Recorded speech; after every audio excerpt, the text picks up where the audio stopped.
오늘 하나님께서 우리에게 주시는 말씀은 시편 42편의 말씀입니다. 시편 42편 11절의 말씀입니다.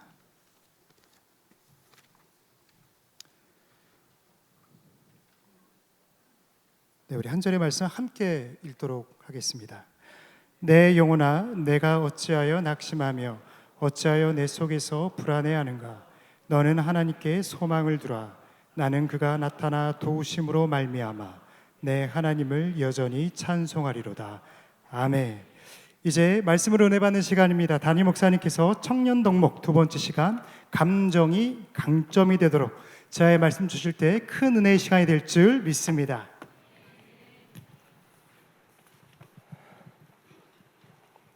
며칠 늦었지만 메리 크리스마스, 그리고 며칠 이르지만 해피 뉴 이어. 오늘 우리 그 중간에 서서 오늘 예배를 드리게 되었는데요. 분주하고 바쁜 연말이지만 토요일날 예배 나오신 모든 청년들을 환영하고 축복합니다. 여러분, 오늘 예배가 여러분에게 은혜가 충만한 예배 되시길 바랍니다. 오늘 앞에 특순도 너무 감사했고요, 은혜 많이 받았습니다. 감정이 강점이 되도록 제가 써놓고도 이거 발음하기 쉽지 않다, 그런 생각을 했습니다. 자, 감정은 엄밀히 따지자면 청년만의 덕목은 아닙니다. 제가 청년 덕목이라고 했지만 청년만이 감정을 갖고 있는 건 아니잖아요. 어린아이도 감정이 있고 저도 감정이 있습니다. 누구나 감정이 있는데, 그렇기 때문에 감정은 모두의 덕목입니다. 여러분들이 감정을 잘 알아야 하고, 내가 지금 어떤 감정의 상태다라는 것을 분명히 분별할 수 있어야 하고, 그리고 멀리 가려면 이 감정을 잘 절제하고 조절하고 하나님 앞에서 새롭게 하는 이런 은혜들이 반드시 필요합니다. 감정 실패가 인생 실패가 될 수 있습니다. 감정의 실패 하나로 여러분의 삶이 전혀 다른 전환점을 맞을 수도 있기 때문에 저는 이것을 여러분께 좀 한번 들려드리고 싶었어요.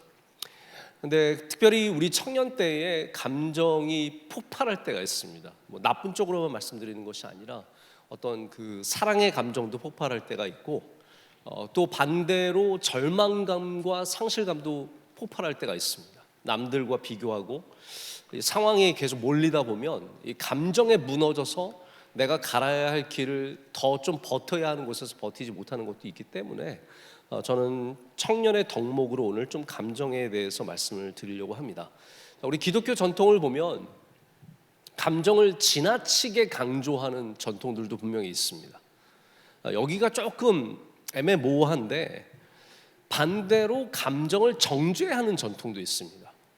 그러니까 감정이 없는 것처럼 행동해야 하는, 모든 것들을 그냥 의식에만 따라가고 우리가 신앙 영적인 것들에 대해서 감정을 내가 표출할 수 없는, 전혀 감정을 표현할 수 없는 그런 전통도 있습니다.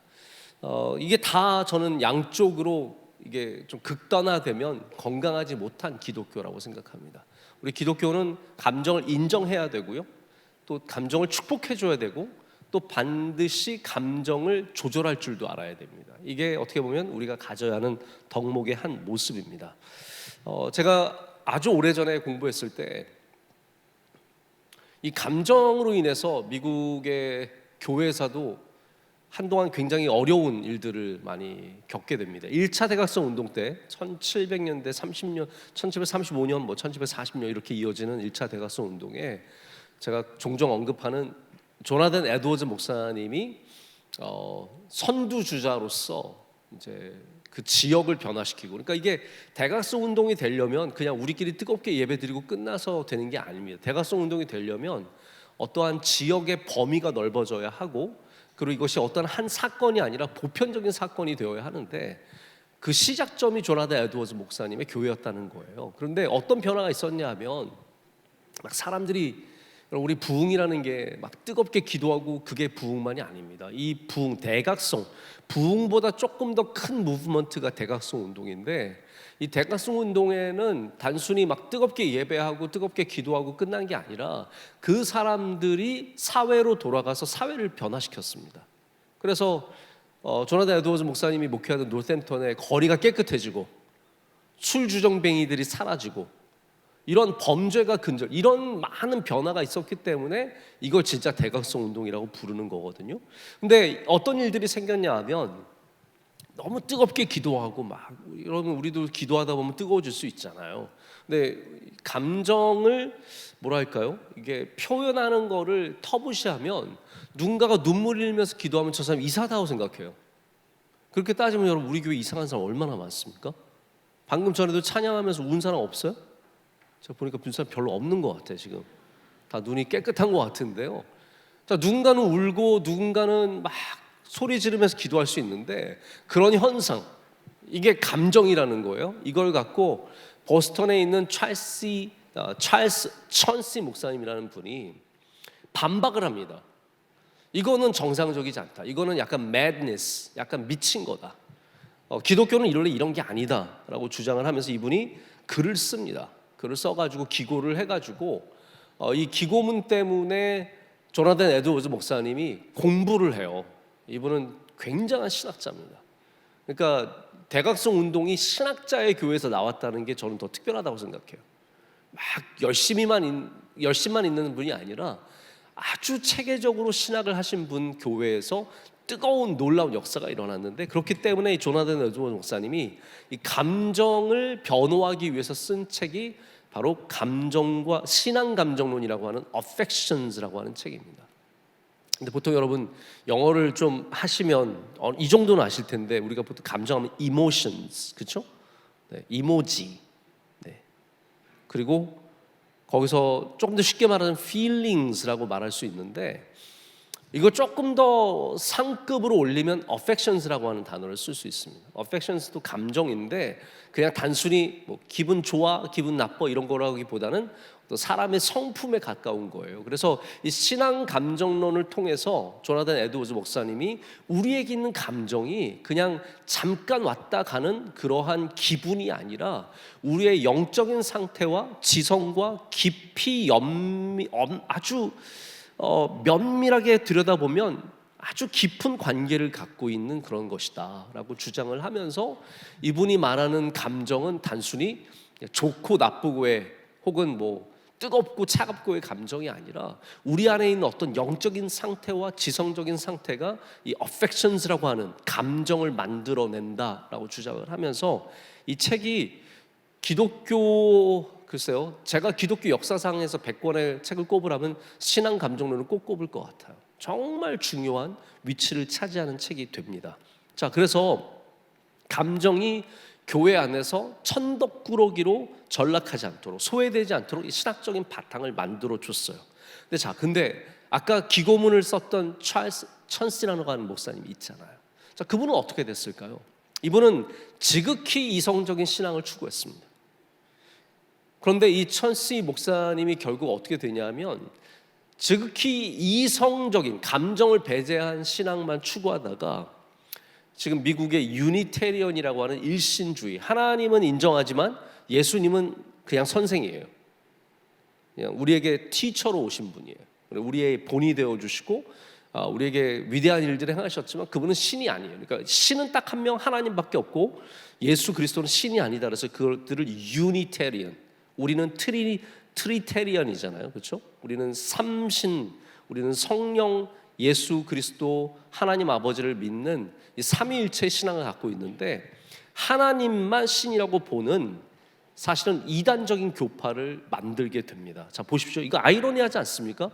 그 당시에 볼 때는 저 사람들 이상했어라고 하는 조나단 에드워즈 목사님의 교회가 가장 정통적이고 가장 미국에서 건강한 교회 뿌리가 되었고, 이성만 중요하게 여기면서 감정을 배제했던 교회는 오히려 이단으로 바뀌게 된다는 겁니다.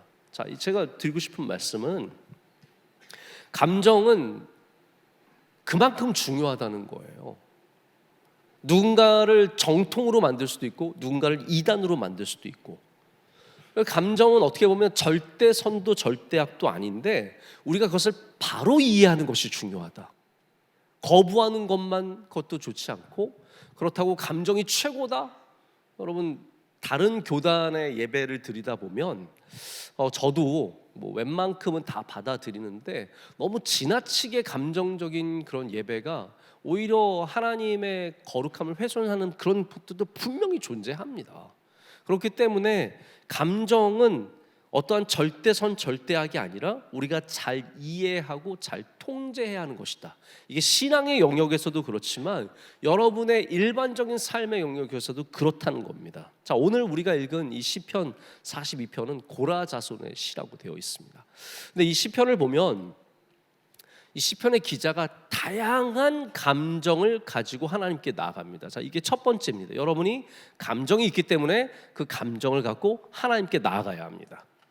그것이 어떠한 감정이든 간에 실망감이든 뜨거움이든 감사함이든 어떤 괴로움과 낙심하는 마음이든 어떠한 감정이든 그것을 갖고 하나님께 나아가는 이 첫 번째 자세가 중요한데, 그래서 4절을 보면 4절과 11절은 똑같은 말씀이에요.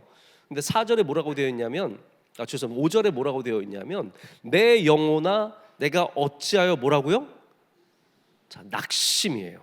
낙심하며 어찌하여 내 속에서 뭐라고요? 불안해하느냐. 너는 하나님께 소망을 두라. 그가 나타나 도우심으로 말미암아 내가 여전히 찬송하리로다. 아멘. 자, 이게 여러분의 감정에 던져주시는 하나님의 너무나 귀한 말씀입니다. 여러분이 어떤 감정을 갖고 있든 간에 그것을 하나님께 가져가서 내 영혼아 내가 어찌하여 낙심하며 어찌하여 불안해하느냐. 반대로 말하자면 너무 들떠 있다면 내 영혼아 왜 이렇게 들떠 있고 왜 이렇게 천방지축으로 날뛰느냐. 너는 하나님께 소망을 두라. 할렐루야. 자, 여러분, 이게 우리가 감정을 갖고 하나님께 나아가는 첫 번째 중요한 자세입니다. 근데 거기만 감정이 있는 게 아닙니다. 이 시편 42편은 제가 시간 안에 다 말씀드릴 수 없을 정도로 3절을 보면 눈물이 주야로 내 음식이 되었다. 전 약간 이 고라자손의 시편이 어느 정도는 우울증이 있다. 이 안에. 진짜예요, 여러분. 이 안에 약간의 우울증이 있다. 계속 눈물만 나고 그 바닥으로 꺼져 들어가는 견딜 수 없는 그 상실감과 내가 통제할 수 없는 감정의 나락에 지금 빠져 있는 겁니다. 그래서 사람들이 종일 내게 하는 말이 내 하나님 어디 있냐 하오니 내 눈물이 주야로 내 음식이 되었도다. 밤낮 눈물만 나는 거예요. 내가 전에는 기쁨과 감사의 소리를 내면서 하나님의 집에 갔었는데 지금은 그거 생각만 해도 오히려 마음이 낙심되는 거예요. 옛날에 좋았던 거 생각하면 눈물 떠는 그때 그랬었는데 그때 그룹장하면서 좋았었는데 눈물 나고 팀장하면서 좋았었는데 임원단하면서 행복했었는데 지금은 다 괴롭고 힘든 거밖에 없는 거예요. 그러니까 우리가 42편, 20편을 보면은 이게 감정의 바닥을 치고 있는 사람이구나라는 것을 어느 정도 알 수 있습니다. 이런 다양한 감정 속에서 또 9절에 또 슬프다고 말하는데 우리는 그 마음을 지키려고 하는 영적인 전투를 목격하고 있는 것이 바로 42편입니다. 자, 우리가 여러분 감정은 다양하다는 걸 좀 알아야 돼요. 그래서 하나의 감정이 우리를 끌고 가는 건 아닙니다. 예를 들어서 좋은 걸 좀 예를 들어야 되는데 이거 안 해야겠다 했다가 괜히 자, 네, 저희 아내를 얘기하려다가 꾹 참았어요 지금. 말을 해야겠어. 자, 저는 저희 아내를 사랑합니다. 근데 결혼을 혹시 이제 생각하시는 분들 혹시 결혼 생활에 사랑만 있을까요? 절대로 그렇지 않습니다. 사랑이라는 감정이 분명히 가장 중심된 감정이지만 그 안에는 실망감도 있고 그 안에는 더 이상 하지 않겠습니다. 다양한 감정들이 있다는 거예요. 자, 그렇다면 교회도 마찬가지예요. 여러분, 우리가 교회를 섬기고 좀 약간의 어폐가 있지만 우리가 예수님을 믿고 교회를 섬기고 주님이 맡겨주신 일을 하면서 한 가지 감정이 우리를 끌고 갑니까? 아니죠. 임원단 한 가지 감정, 오직 충성! 이걸로 여기까지 오셨습니까? 우리 찬양팀 늘 너무나 수고하고 우리 정말 너무너무 감사한 찬양팀. 늘 하나님 찬양하면 기쁘고 감사해요? 자, 보십시오. 다들 말을 못하는 것이 한 가지의 감정으로 우리가 이루어지지 않았다는 거예요. 그 안에는 실망감도 있고 미움도 있고 그리고 아픔도 있고 괴로움도 있습니다. 좋아하지만 싫어하기도 합니다. 저도 그래요. 누가 어디로 목사님 오늘 이번에 좋은 모임인데 한번 오세요. 그러면 좋아요. 그러나 또 싫어요. 무엇이 이기느냐? 이게 참 중요한 문제입니다. 그렇기 때문에 우리가 감정을 제대로 볼 줄 알아야 되고 그리고 그 감정 가운데서 어떠한 감정이 이겨야 하는지를 여러분이 제대로 선택할 줄 알아야 된다는 거예요. 이 42편의 기자가 정말로 믿음이 좋은 것은 감정이 좋았기 때문이 아니라 그가 감정이 어려웠지만 하나님께로 그것을 가지고 나아갔기 때문입니다. 여러분 다 감정이 좋지 않을 수도 있어요. 청년대학부 예배가 막 다 기대가 되는 것도 아닐 수도 있고 예배를 드리면서도 실망감이 있을 수도 있고 그리고 저항감도 있을 수 있어요. 그러나 어떤 감정이 들든지 그것을 가지고 하나님께 나아가서 내가 바른 감정을 갖게 되는 것, 이게 우리가 가져야 하는 감정의 중요한 영적 기술입니다. 그래서 여러분 한 해 우리 정말 대학부 청년부 섬기시느라 수고가 많았는데 오늘 이 안에서 내가 어떤 감정을 택해야 하는지 잘 선택하시길 축복합니다. 네. 실망감을 안고 돌아갈 것인지 분노를 안고 돌아갈 것인지 아니면 감사함을 갖고 돌아갈 것인지 충만함을 갖고 돌아갈 것인지, 자, 여기에 여러분이 해야 하는 중요한 선택이 있습니다. 그래서 여러분 절대로 그냥 내 머릿속에 떠오르는 감정이 전부가 아니라는 걸 아셔야 돼요. 내 마음속에 자, 마음과 머리를 분리시키지 마세요. 여러분의 마음이 여러분의 머리예요. 자, 저는 여기서 느끼는데 여기서 느끼는 거예요, 다. 그렇죠? 네? 여기서 느끼는 건 배고픔이야. 그거는 근데 배고픔조차도 사실 뇌에서 느끼는 거예요. 신체적으로 이렇게 신호가 가는 거지. 누가 그런 거 말해줄 사람 없어요? 뇌과학자? 네. 실제로 그렇습니다. 그래서 지금 미국 역사에 관한 이야기인데 이 심장에 대해서 심장에 막 화살 꽂혀 있고 예수님 막 그런 그림이 있는데 그거 다 사실은 과학적으로는 다 틀린 얘기예요. 왜냐하면 여러분 누군가를 사랑하면 심장이 떨리는 게 아니라 머리에서 그런 호르몬이 심장으로 가는 겁니다. 그러니까 다 머리죠, 머리. 여러분의 지금 머릿속에서 당장 나는 싫어 이런 마음이 들 수 있어요. 그런데 결국은 여러분이 영적으로 뭔가를 선택하셔야 돼요. 내 머리의 지배를 받아서 싫어를 선택할 것인가 미움을 선택할 것인가. 여러분 보면 막 싫은 사람 있어요 없어요? 있잖아요. 다 대답하지 마세요. 다 있는 거 알아요. 그런데 그런 사람을 만났을 때도 내가 싫어하는 걸 알고 있지만 내 머리는 저 사람 이상하다 하고 있지만 그 가운데 내가 어떤 감정을 선택할 것인가, 이게 더 중요하다는 거예요. 우리는 그냥 내게 드는 감정이 전부인 줄 알고 살아가는 거예요. 거기에 지배를 받고 거기에 종속되고 그걸 쫓아가다 보면 여러분 어느새 여러분이 마땅히 걸어가야 할 길을 걸어가지 못하는 상황이 펼쳐지는 겁니다. 제가 좀 이따 예를 들겠는데 항상 그런 일들이 있습니다. 자, 그래서 우리가 감정이 다 중요한데 우리가 감정을 어떻게 누려야 하는지, 저는 그것도 굉장히 중요하다고 생각해요. 여러분 기쁘면 기쁨의 감정을 표현할 줄 알아야 돼요. 네? 오늘 지금 엄청 기쁘잖아요. 제가 와서 엄청 기쁘잖아요. 좀 표현 좀 해봐요. 아니. 이런 반응을 원한 건 아닌데, 자, 안 받을게. 별로 기쁘지 않은 거 알아요. 네. 그죠? 저도 빨리 마음을 정리해야 돼요. 네. 이 감정을, 자, 실망감을 버리고. 네. 다시. 감정을 잘 다룰 줄 아는 청년이 어딜 가도 사랑받습니다. 어딜 가도 쓰임 받고 어딜 가도 칭찬받을 수 있는, 뭐 그게 막 딱 답이라고 말씀을 드리진 않겠지만 저도 마찬가지예요. 제가 솔직하게 말씀을 드려서 목사님들과 여러 명들과 늘 이제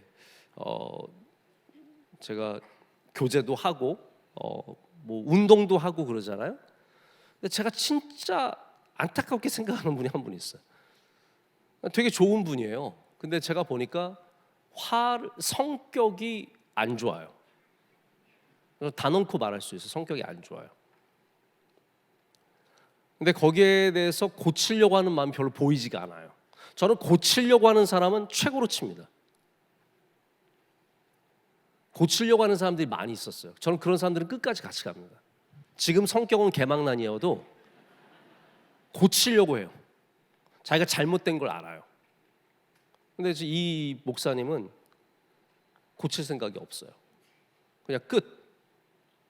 안 해. 이거예요.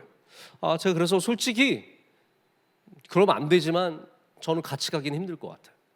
뭔가 신뢰하고 맡기기가 어려울 것 같아요. 여러분 보십시오. 우린 능력이 최고라고 중요하잖아요. 아니에요. 살아보세요. 능력이 최고 아닙니다. 뭐 매력적인 거, 뭐 잘생긴 거, 예쁜 거, 집안 좋은 거, 옷 잘 입는 거 이런 거 굉장히 중요하다고 생각하자. 근데 여러분 살아보세요. 감정을 잘 조절하는 게 굉장히 중요합니다. 이게 오히려 사람의 본질을 드러내는 중요한 요소가 될 때가 많아요. 그거 하나만으로도. 그래서 특별히 여자 우리 자매들은 이걸 잘 들으세요. 남자들 중에서 감정 조절이 절대로 안 된다? 그러면 웬만하면 버리세요. 진심입니다. 그런 사람들은 위험해요. 굉장히 좋은 사람인 것 같지만 위험한 사람일 가능성이 큽니다. 화가 나도 억누를 줄 알고 참을 줄 알고 그리고 그것을 잘 안에서 소화시켜서 새로운 마음을 품을 수 있는 사람. 제가 여러분 화를 참으라는 게 단순히 여러분의 감정을 다 누르라는 건 아니에요. 우리 다 감정이 있는 사람인데 어떻게 다 누르겠습니까? 실망감 들 수 있을 화도 나고. 그 얘기를 할게요. 그래서 첫 번째가 여러분이 어떠한 지점에서 실패하지 말아야 되냐면 첫 번째, 감정을 무시하지 말아야 돼요. 이 감정을 무시하면 실패하는 겁니다. 자, 감정을 무시하는 게 해결 방법은 아닙니다. 우리 동양의 문화가 제가 볼 때는 감정을 잘 감추는 것에 익숙합니다. 좋아도 안 좋은 척. 선물 막 좋은 거 받았어요. 근데 감사합니다. 선물 안 좋은 거 받았어요. 에이! 저희 아들은 바로 즉답이 나옵니다. 네. 산타 할아버지 죽은 것 같다.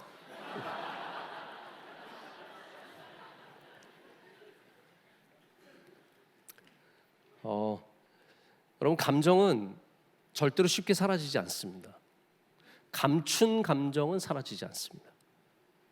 드러내서 여러분이 딜을 하셔야 그 감정이 사라지거나 변화됩니다. 감추고만 있는 것은 사라지지 않는다는 거예요. 언젠가는 다시 올라옵니다. 예를 들어서 슬픔의 감정을 그냥 무시하고 묻어버린다면 그 슬픔이 건강하지 않은 방식으로 표출될 가능성이 굉장히 큽니다. 그래서 여러분이 만약 슬픈 일이 있으면 일정 시간을 슬픔 가운데 보낼 줄 알아야 합니다. 그 슬픔을 확실하게 경험하고 그 슬픔 안에 머물고 슬픔을 곱씹어보고 그 슬픔을 탈출할 줄 알아야 되지, 슬픔을 그냥 옆에다 두고 무시하고 가서는 안 된다는 거죠. 너무 머물러 있는 것도 건강하지 않을 수 있지만 서두르는 건 더욱더 건강하지 않습니다. 충분한가의 문제는 사람마다 다 다릅니다. 그렇기 때문에 제가 뭐 일주일을 슬퍼해라, 열흘을 슬퍼해라, 한 달, 1년, 2년 이렇게 정할 수 있는 건 아닙니다. 자, 어떤 사람은 제가 보니까 싸우고 나서 삐지면 1년을 가는 사람이 있어요. 진짜 징하죠? 1년을 말 한마디 안 하는 거예요. 부부가 그런 사람들이 있어요. 부부가 우리 아니에요? 삐지면 몇 달을 말을 안 하고 지나가는 거예요. 어느 누구도 풀지 않아요. 근데 어떤 사람은 하룻밤만 지나고 나면 뭐 언제 그랬냐는 듯이 일어나가지고 아침을 먹으면서 여보 왜 그래? 그러면서 되게 이상한데 고맙죠. 이런 사람, 사람마다 감정에 소비되는 시간이 다 다릅니다. 감정을 극복하는 시간도 다르고요.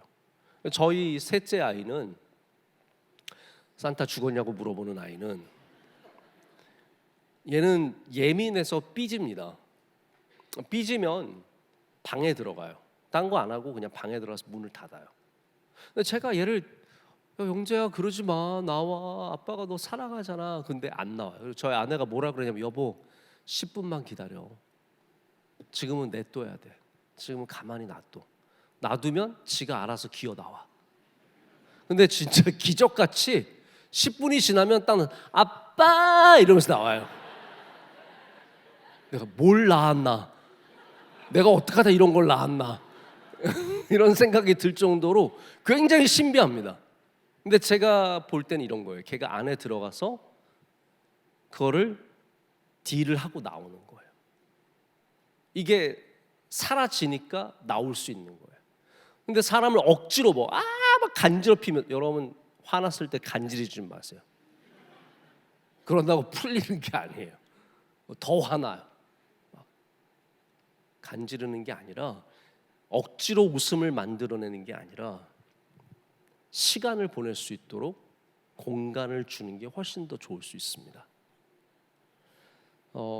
예전에 제가 한번 소개했던 제럴드 시처라고 하는 목사님, 교수님이, 이분이 교통사고로 음주운전자가 바로 정면으로 받는 바람에 그 자리에서 자기 아내와 아이 둘이 죽었습니다.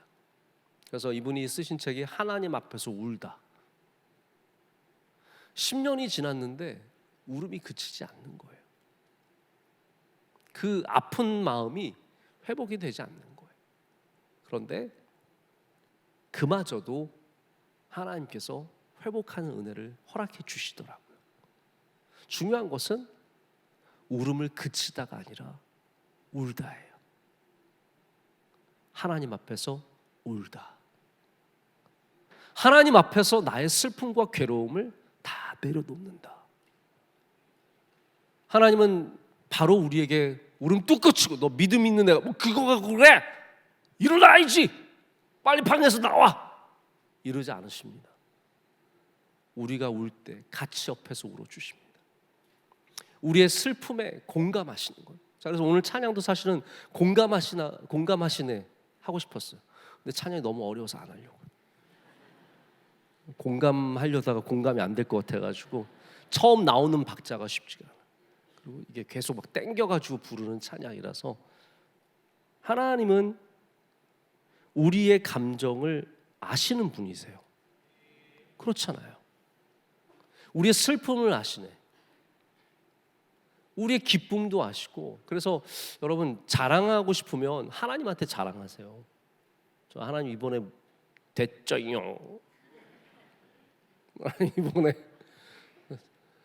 솔직히 우리 세상에서 뭐 돈 많이 벌었다고 자랑하는 거는 래퍼들이나 하는 일이지, 예? 일반적인 사람들이 돈 벌었다고 자랑하면 바로 묻힙니다. 그러나 하나님 앞에서는 기쁨을 마음껏, 여러분의 기쁨과 감사를 표현할 수 있습니다. 이 시처 교수님이 하나님 앞에서 슬픔의 시간을 울었기 때문에 또 회복하는 은혜도 하나님께서 주시는 거예요. 그 상실감은 사라지지 않겠지만 회복하는 은혜를 주신다는 거죠. 윤리학자로 저명한 스탠리 하워워스가 한나의 아이라고 하는 자서전을 썼습니다. 저는 제가 제일 은혜 받으면서 읽은 책 중에 하나가 이 한나의 아이예요. 이분의 삶이 참 고통스러운 삶이에요. 텍사스에서 아주 가난한 집에 태어나서 혼자서 공부 잘해서 위대한 신학자가 되었는데, 아내는 정신병자예요. 아내는 정신병자인데 과대망상증이고, 그리고 굉장히 파괴적인 정신병자인데, 게다가 비도덕해요. 남편을 놔두고 다른 남자랑 살러 나가고, 진짜 뭐 고멜에 가까운, 그러면서 정신병자고, 그런 아내를 데리고 살면서 아들과 함께 거기서 살아나기 위해서 그 갖고 있는 그 슬픔의 이야기들을 여기 쭉 적습니다. 자, 보십시오. 감정을 무시하지 않습니다. 자, 자, 오늘 시편의 저자도 하나님 제가 이러면 안 되는데요, 이러면 안 되는데, 저 이러면 안 되는데 하면서 이렇게 감정을 쓰는 게 아닙니다. 시편 저자는 분명하게 하나님께 자기의 감정을 드러내고 있습니다. 하나님, 저 낙심했습니다. 저 불안합니다. 저 슬픕니다. 눈물만 나옵니다. 다윗도 마찬가지입니다.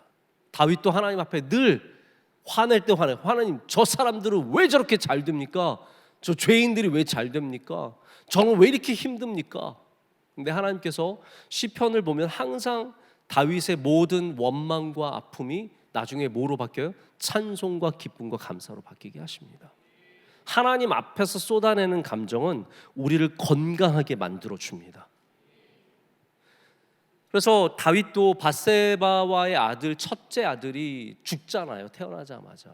그래서 그 아들 잃고 슬픔 때문에 들어가서 우는데 그 울음을 그치고 나와서는 바로 눈물을 닦고 자신의 일로 돌아갑니다. 그에겐 그게 필요했던 겁니다. 자, 여러분들도 아무리 바쁘고 아무리 분주한 삶을 살고 있고 여러분이 누군가 모든 사람에게 건강한 모습을 보여줘야 할지라도 반드시 여러분과 하나님과 그 사이에 건강한 감정의 교제 시간이 있어야 합니다. 아시겠습니까? 나의 슬픔을, 나의 실망감을, 나의 외로움을 하나님과 마주하는 시간이 필요하다는 겁니다. 그래서 오늘 말씀에도 보면 8절에 보면 뭐라고 얘기하냐면 낮에는 여호와께서 그의 인자심을 베푸시고 밤에는 그의 찬송이 내게 있어 생명의 하나님께 뭐라고요? 기도하리로다. 이거예요. 별게 없어요. 그 감정을 갖고 하나님께 나가서 기도하겠다라고 말하는 겁니다. 낙심과 상함과 슬픔과 억울함 속에서 하나님께 기도하는 그 감정의 표출의 시간이 필요한 겁니다. 자, 그러면 어떻게 되냐면, 자, 미움이 있는데 미움을 없애는 것만이 우리의 목적이 아닙니다. 미움이 왜 있는지를 들여다봐야죠. 사울의 문제는 그거였던 것 같아요. 다윗을 미워해요. 그래서 안 미워하려고 노력해요. 내 아들의 친구고 내 딸의 미갈의 사위, 내 사위고 내가 미워하지 말아야지, 미워하지 말아야지. 그런데 영원히 미워하게 됩니다. 결국은 이 미움의 감정을 하나님께 가져가서 기도를 해야 내가 왜 미워하는지를 알게 돼요. 때로는 그것이 불신앙 때문입니다. 내가 하나님을 온전하게 믿지 못하기 때문에 저 사람에게 더 복을 주시는 하나님을 이해하지 못하기 때문에 갖는 불신앙으로 인해서 그 사람을 미워하기도 하고 내 스스로 부족하다고 느끼는 자존감의 문제 때문에 누군가를 미워하기도 합니다. 여러분, 시기가 얼마나 많은 사람들을 좀먹습니까? 남들과 자꾸 비교하고 그리고 그 비교감으로 인해서 내가 조금 더 기분이 좋기도 하지만 그 비교감으로 인해서 동시에 내가 무너지기도 합니다. 다른 남자, 저는 제가 키가 평균 키라서 제가 작은 키가 아닙니다. 평균 키입니다. 평균 키. 가끔씩 이렇게 큰 사람들 옆에 서면 그 마음이 결코 즐겁지 않습니다. 잘생기고 큰 남자들, 진짜 뭐 그런 사람들 가끔 만나면 진짜 가끔밖에 없어요. 근데 굉장히, 그러면 내가 만약에 나보다 훨씬 키가 작고 못생긴 사람이 서 있으면 기분이 좋을까요? 만약에 그것이 내가 기분이 좋은 것이 아니라면 동시에 나는 기분도 나쁘지 말아야 돼요. 그런데 우리가 그게 잘 조절이 안 된다는 거죠. 때로는 우월감으로 막 날뛰고 때로는 이런 패배감으로 우리의 마음이 꺼질 때가 있습니다. 여러분, 그 모든 문제가 사실은 우리 영혼에 있는 거예요. 여러분, 오늘 이 기회를 통해서 여러분의 영혼이 건강해지시길 축복합니다. 쉽게 무너지지 마시고 쉽게 높아지지 마시고 하나님이 주신 길을 묵묵히 잘 걸어가는 사람들은 이런 감정을 하나님 앞에 가져나가서 하나님 앞에서 건강하게 만들 줄 아는 사람입니다. 자, 그래서 우리가 그냥 단순하게 감정을 없애는 것은 실수입니다. 감정이 없는 존재는 사람이 아닙니다. 그래서 하나님도 사람이 아니시지만 성경에 보면 감정이 있으신 것처럼 표현이 돼요. 하나님이 노하셨다. 하나님이 실망하셨다, 하나님이 아파하신다, 이런 모든, 특별히 예수님께서 긍휼히 여기셨다는 것은 창자가 찢어지셨다라는 표현이에요. 예수님의 마음이 얼마나 안타까웠으면 이 속이 찢어지는 마음이 드셨겠습니까? 우리가 완전하신 하나님의 감정을 뭐라고 정의 내리기 어렵지만 우리는 성경에 있는 하나님의 감정의 표현을 통해서 감정이 중요하다는 것을 다시 깨닫게 되는 겁니다. 하나님께서 감정으로 하나님이 어떤 분이신지를 드러낸다면, 또한 예수님께서 감정을 통해서 예수님이 어떤 분이신지를 보여주셨잖아요. 불쌍히 여기시는 것, 기뻐하시는 것. 그렇다면 우리도 우리의 감정을 통해서 우리가 어떤 사람인지를 보여줄 수 있는 겁니다. 제가 지난 주일에도 잠깐 그런 언급을 했지만, 여러분의 건강함을 돌아보려면 내가 마땅히 기뻐해야 할 곳에서 기뻐하고 있는지,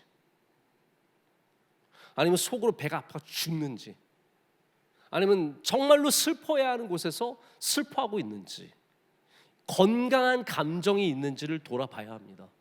그래서 로마서에서도 뭐라고 말합니까? 우는 자들과 함께 울고 웃는 자들과 함께 웃는 것이 우리가 가져야 하는 가장 건강한 신앙의 자세라는 겁니다. 여러분, 좋은 감정을 기를 줄도 알아야 합니다. 저는 분명하게 생각해요. 기뻐할 줄 모르면 건강하지 못한 겁니다. 웃을 줄 모르면 건강하기 쉽지 않습니다. 여러분, 기쁨의 은혜가 함께 하시길 축복합니다. 웃으세요. 때로는 그냥 웃기 때문에 기뻐질 수도 있습니다. 저는 뭐 웃음 전도사 그런 분처럼 웃음을 강요하진 않습니다. 같이 다 같이 합시다 이런 걸 하지 않습니다. 그러나 여러분 꼭 아셔야 돼요. 기뻐할 줄 알아야 합니다. 그게 잘 안 되면 웃긴 거라도 보세요. 네? 웃긴 거라도 보세요.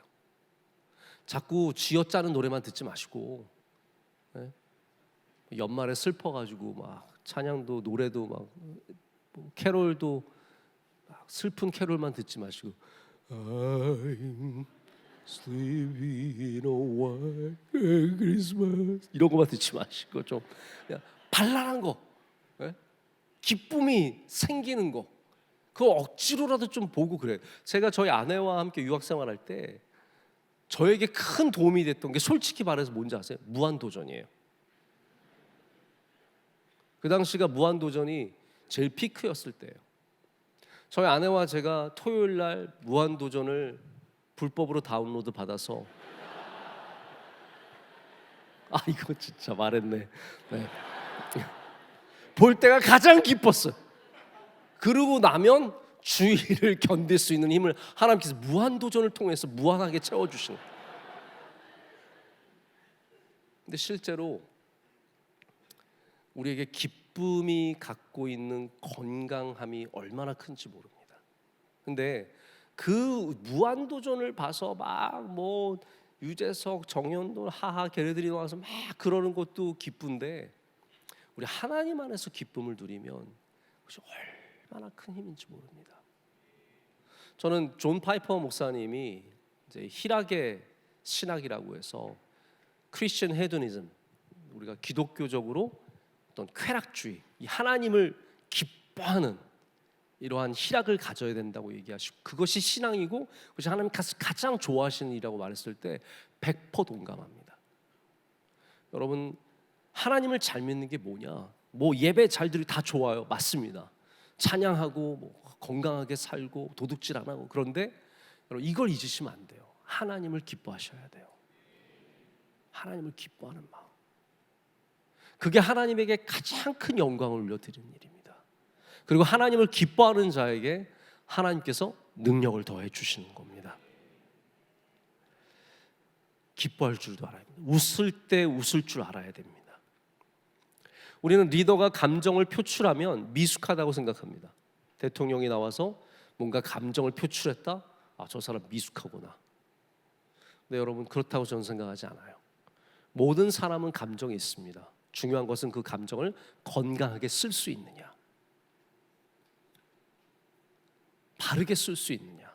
사울처럼 감정에 무너지느냐? 아니면 다윗처럼 감정을 이기느냐? 이거에 따라서 완전히 다른 방향으로 가게 되는 겁니다.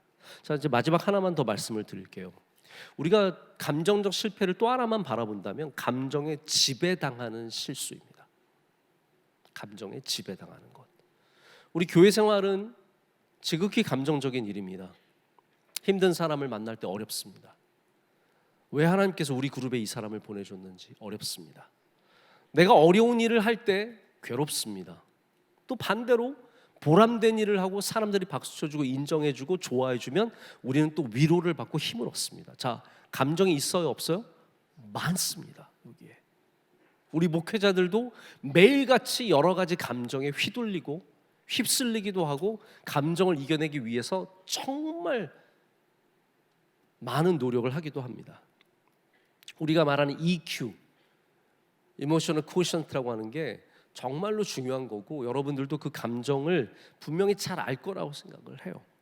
제가 농구를 해보면 농구할 때 BQ라는 게 있거든요. Basketball Quotient. 이게 BQ는 농구를 할 줄 아는 지능이 있느냐예요. 아무리 몸이 좋고 뭐 굉장한 탄력을 갖고 있고 뛰어난 실력을 갖고 있어도 농구 지능이 떨어지면 이 BQ가 떨어지면 같이 농구할 때 쉽지 않습니다. 여러분들도 혹시 그런 거 못, 그러니까 여러 가지로 얘기할 수 있어요. 뭐 찬양할 때도 옆에 사람 잘 안 맞을 수 있고 연주할 때도 안 맞을 수 있고 일할 때도 안 맞을 수 있어요. 이런 게 다 이제 일종의 EQ, BQ 그런 거에 해당하는 겁니다. 여러분, 좋은 크리스천들은 이걸 잘 쓸 줄 알아야 돼요. 나에게 있는 이모션, 나에게 있는 감정, affection, 나에게 있는 feeling들을 잘 쓸 줄 알아야 되고 그게 여러분을 더 훌륭한 사람으로 만듭니다. 예를 들어서 화를 잘 내는 리더 신뢰할 수 있겠습니까? 여기 이명성 목사님 맨날 올라와서 맨날 화낸다고 생각해 보세요.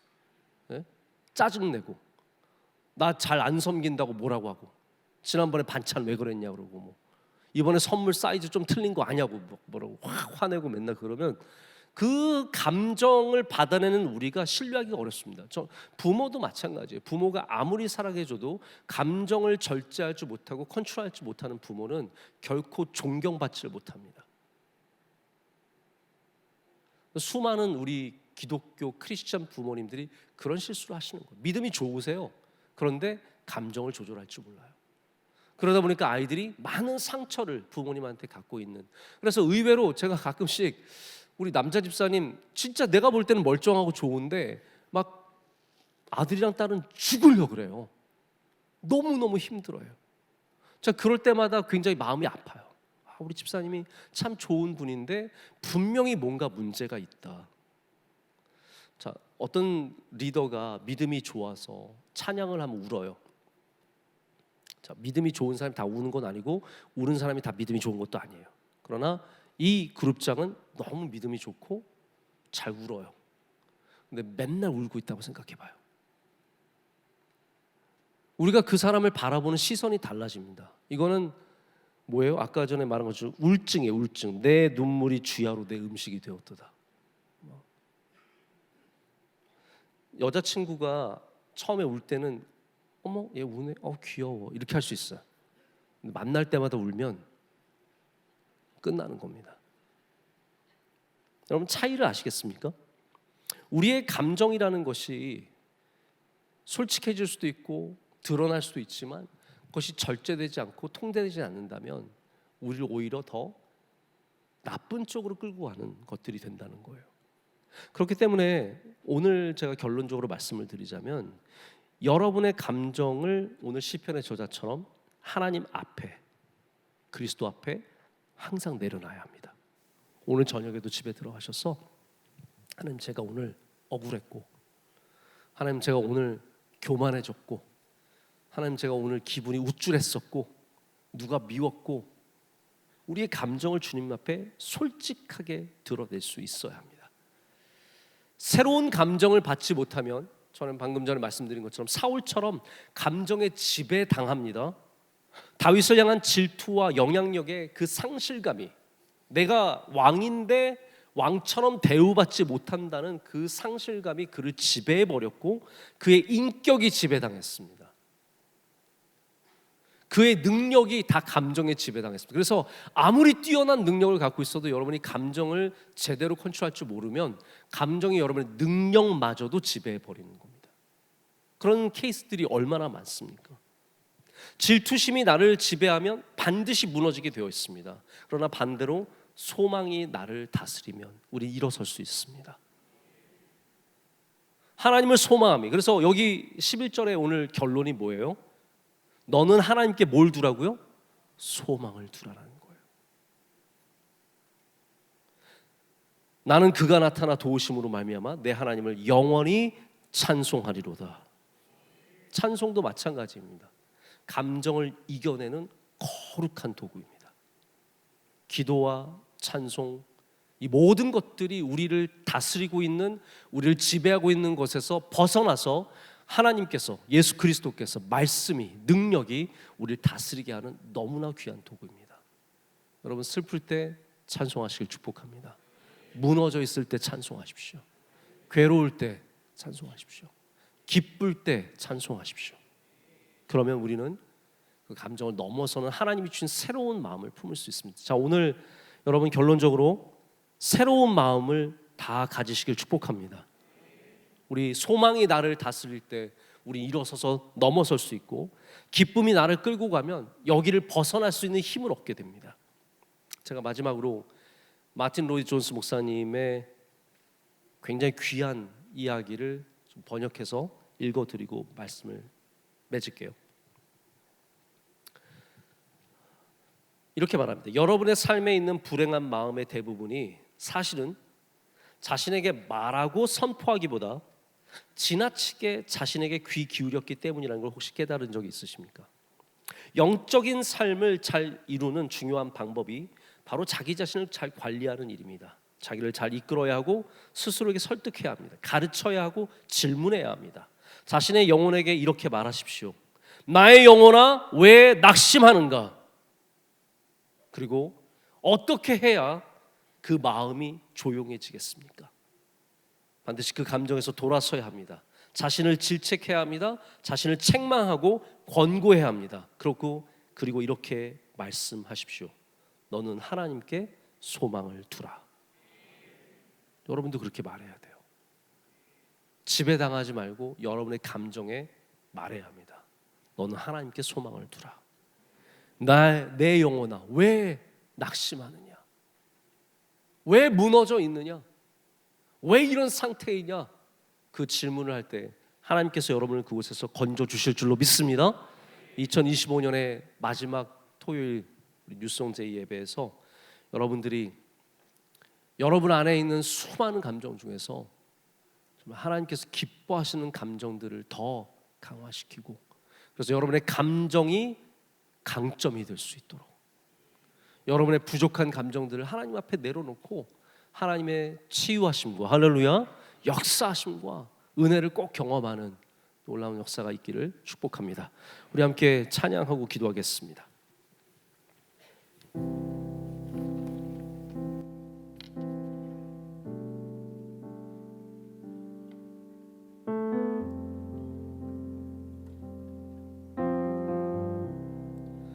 그대 폭풍 속을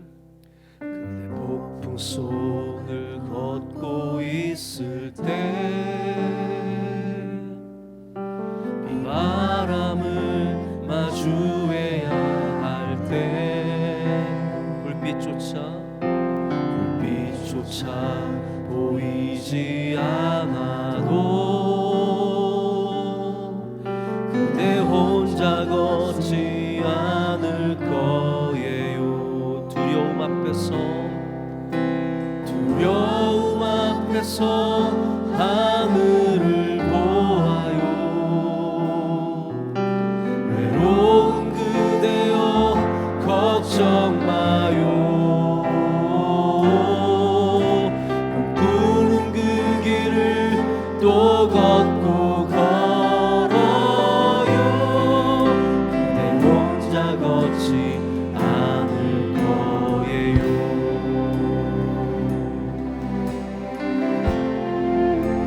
고백하겠습니다. 그 속을 걷고 있을 때 이 바람을 마주해야 해. 빛조차 보이지 않아도 그대 혼자 걷지 않을 거예요. 두려움 앞에서 하늘을 보아요. 외로운 그대여 걱정 마요. 구는 그 길을 또 걷고 걸어요. 내 혼자 걷지 않을 두려움 앞에서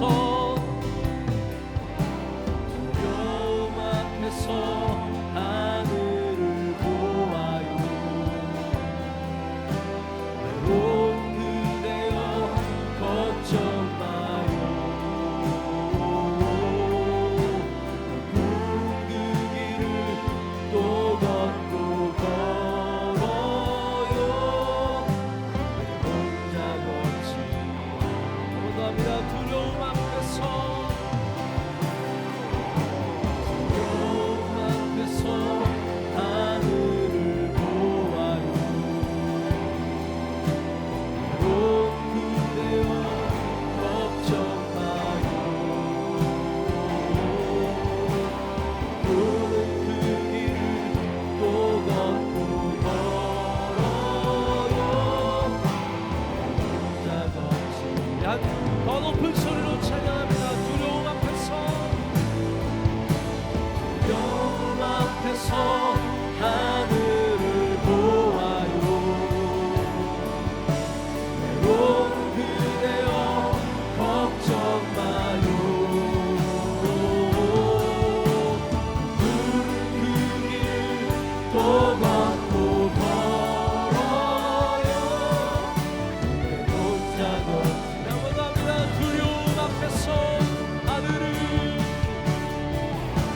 두려움 앞에서 하늘을 하늘을 보아요. 외로운 그대여 걱정 마요. 구름 그 길을 또 걷고 걸어요. 내 혼자 걷지 마지막으로 찬양합니다. 두려움 앞에서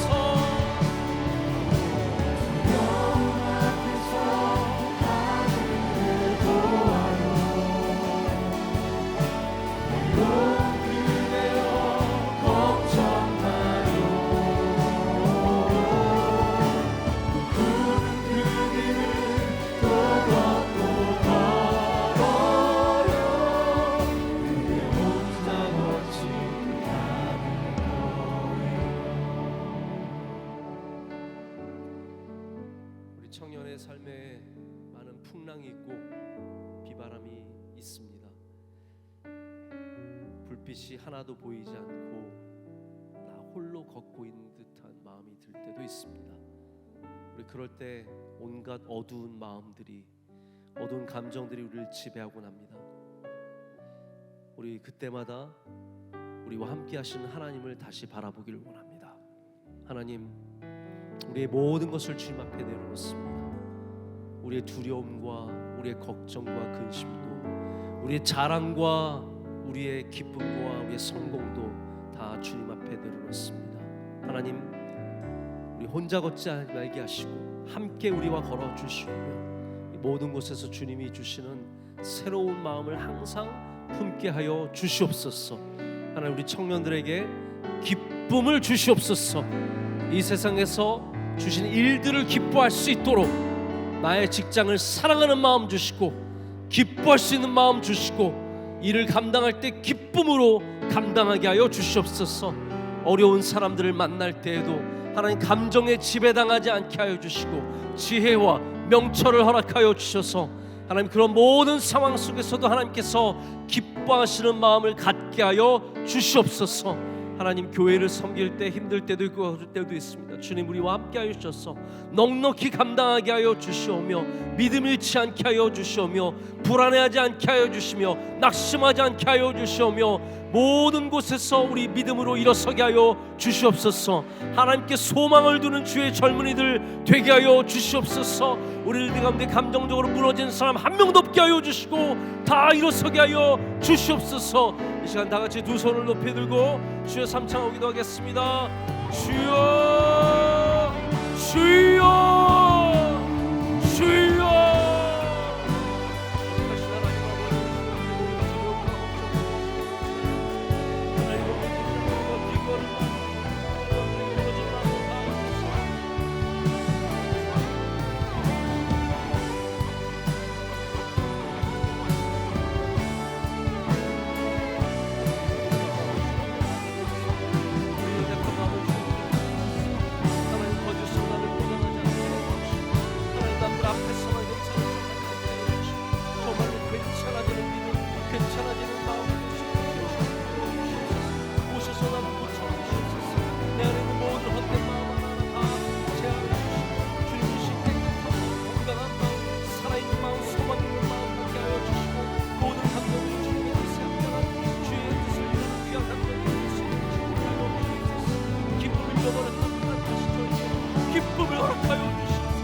말씀을 준비하는 기쁨, 말씀을 전하는 기쁨, 말씀을 생각하는 기쁨, 말씀을 읽는 기쁨 허락하여 주시옵소서.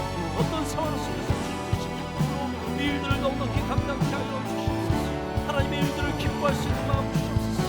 감사하는 마음 허락하여 주시옵소서. 소망을 누게 하여 주시옵소서. 2026년에도 놀라운 소망의 눈과 역사가 이루어져 주시옵소서.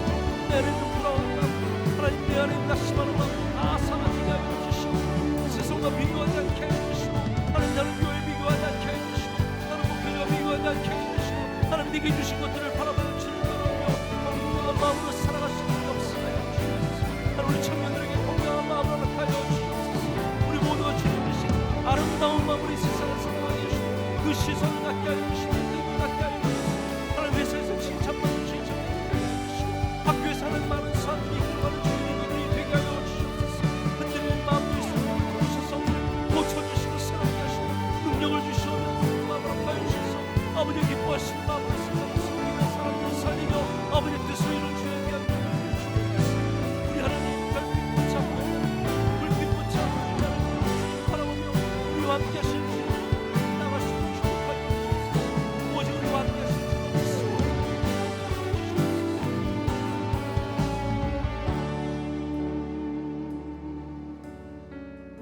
거룩하신 하나님 아버지, 우리 하나님의 거룩하심 안에도 하나님의 다양한, 하나님의 놀라운 수많은 마음들이 있음을 저희가 성경에서 발견합니다. 하나님, 우리 안에도 정말로 많은 마음들이 있습니다. 기쁘지만 섭섭하고 열심히 하고 싶지만 싫고, 또 좋지만 어렵고 반갑지만 멀게 느껴지는 수많은 다양한 감정들이 존재합니다. 하나님, 우리 청년들에게 이때에 자신의 감정에 솔직해질 수 있는 진실된 마음을 허락하여 주시옵소서.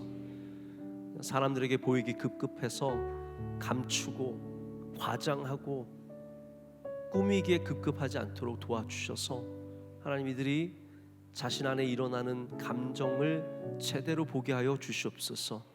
내가 왜 두려워하는지, 내가 왜 미움이 많은지, 내가 왜 근심과 걱정으로 이렇게 눌려 있는지, 내 안에 왜 이렇게 남들과 비교하는 마음이 있는지 주님 다 깨닫게 하여 주셔서 주님께 소망을 두는 건강한 마음 되게 하여 주시옵소서.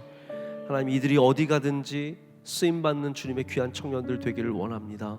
회사에서 일할 때 감정으로 무너지지 않게 하여 주시고, 하나님 주신 감정으로 오히려 그들의 감정이 강점이 될 수 있도록 역사하여 주시옵소서.